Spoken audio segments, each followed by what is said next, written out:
Okay, I'll just show you how to stream audio or play music through the Bluetooth audio system in this Ford Transit. First of all, we go to iTunes.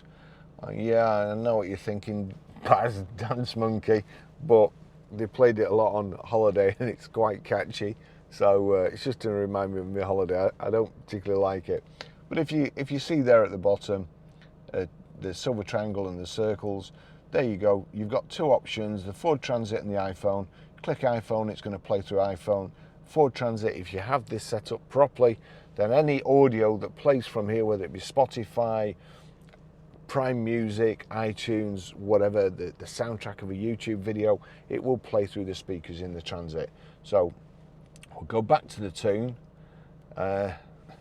It's turned down at the moment, but if I go here to audio, click on audio, you see there, it's not showing this.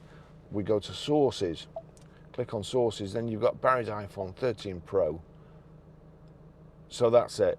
So that's going to play. If I turn it up, it's going to play this Dance Monkey, and I'm going to turn it up. Sounds a bit like Pinky and Perky to me, but there you go. That's how you